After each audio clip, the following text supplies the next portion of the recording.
welcome to Wyck. My name is Lauren Kope, and I'm the manager of Living Collections here. Central to our living collection are the roses, which currently are in full bloom.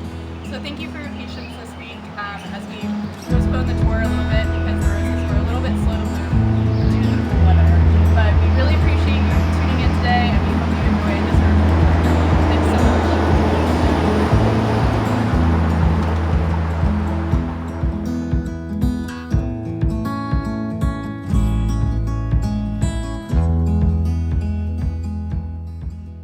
So first, to begin this tour, I would like to orient you to the overall site and its residents to better contextualize this garden for you and provide overarching insights into its development.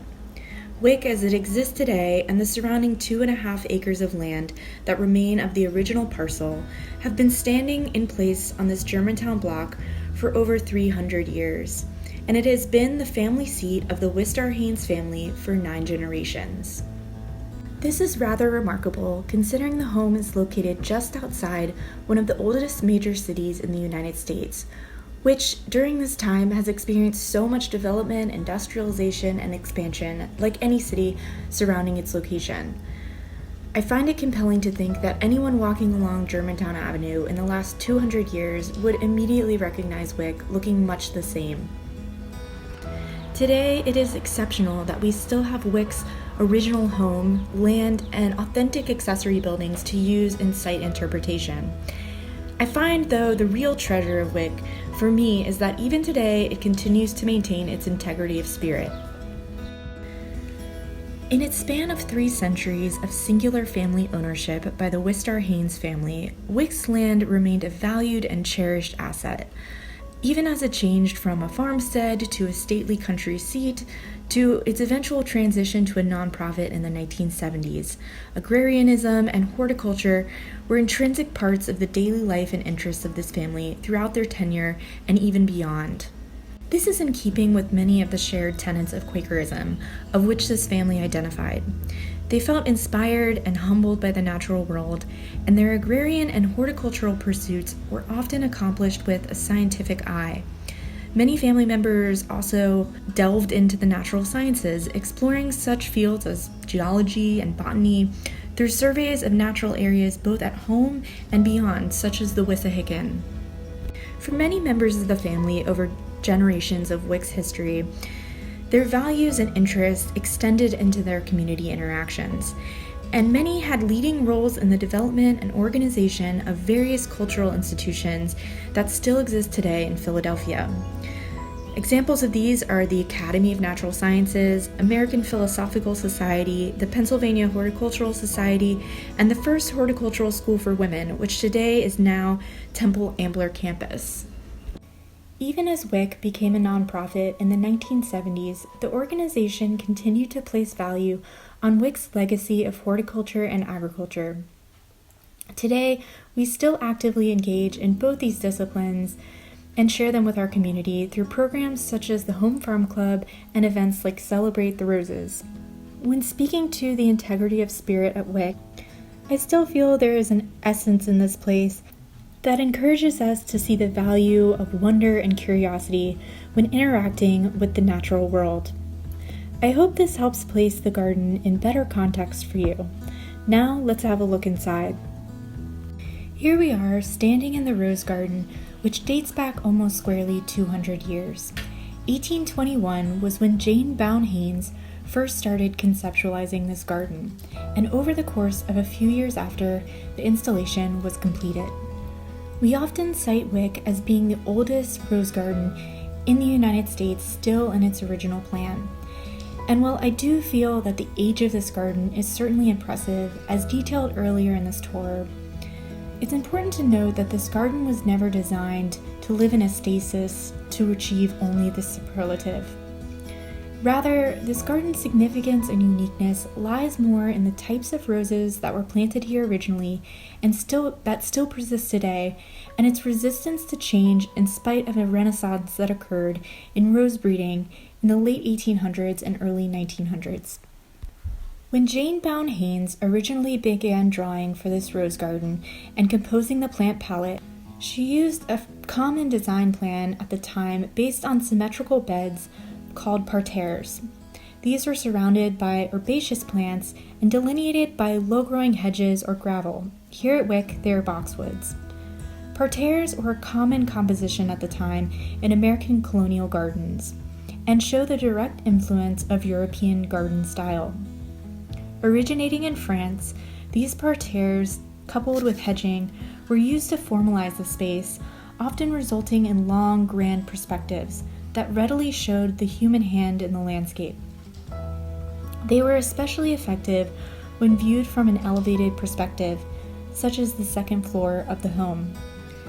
Though we see this drafted at Wyck on a much humbler scale, it is with this plan that we see this space make a transition from being a functional, utilitarian space for herbs and vegetables to a more stylized and aesthetic endeavor with an inclination towards engagement, entertaining, and display. When Jane Bound began to source roses and plant materials for her garden, she had many high-quality options at the time. Originally being from Flushing, New York, she was close in proximity and even had family ties to two very well-known nurseries, specifically Prince's Nursery and Parsons Nursery. Both of these establishments were actively importing plants primarily from Europe and were responsible for many new introductions of plant species and roses to early colonial gardens.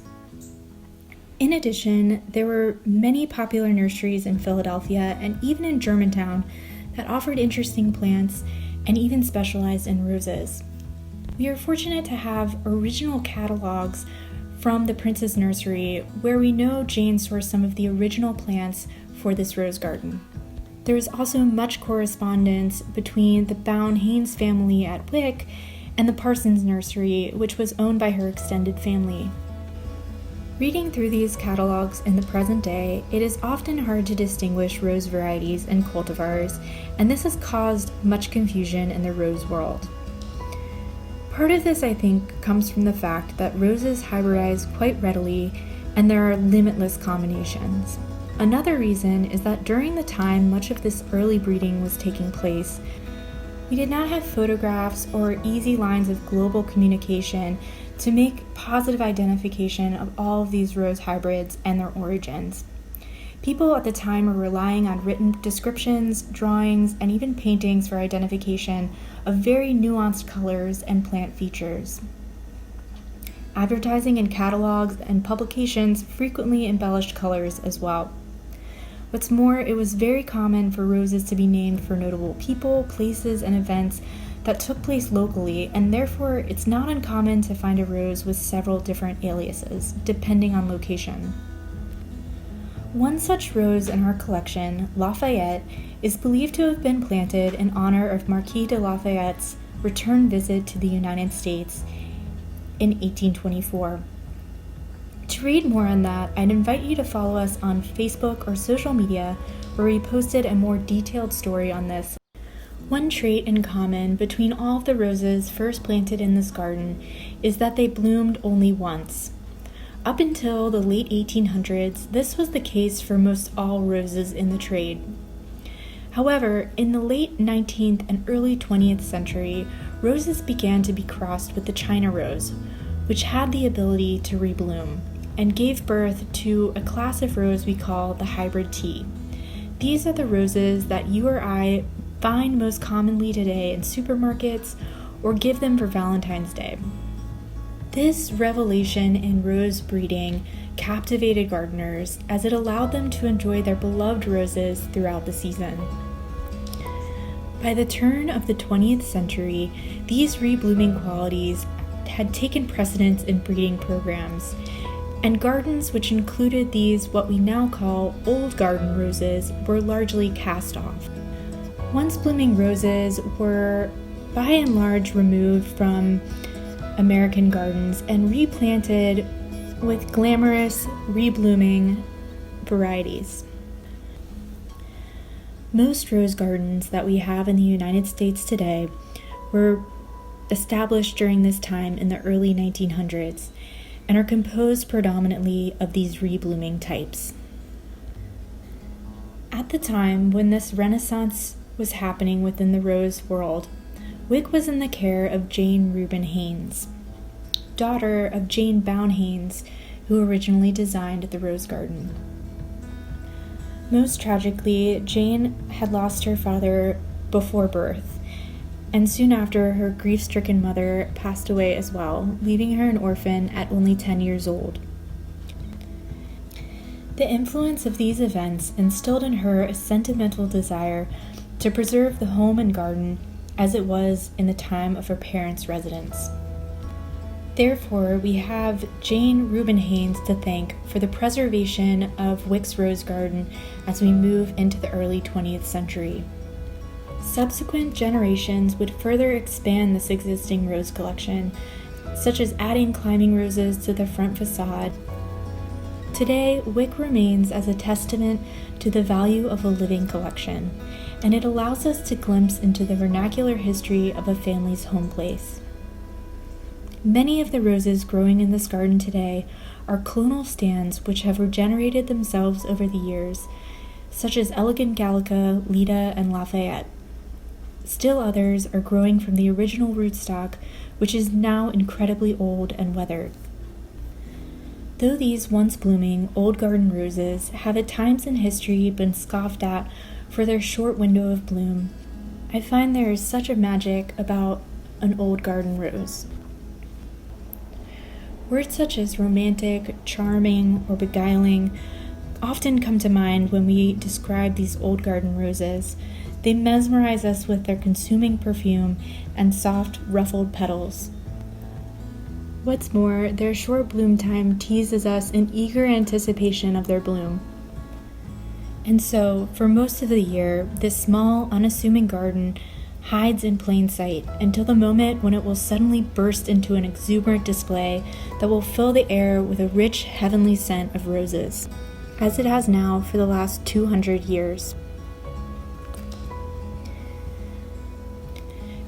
Thank you so much for joining us today on this virtual tour of Wyck's historic rose garden. We do hope you will visit us in the future and immerse yourself in the scent and experience of this garden in rose season and beyond. For even more information on this garden's history and design, we invite you to check out Wyck's podcast, The Curiosity Cabinet, where Wyck staff discusses the garden's history more in depth with the renowned gardener, educator, historian, and author, Jenny Rose Carey.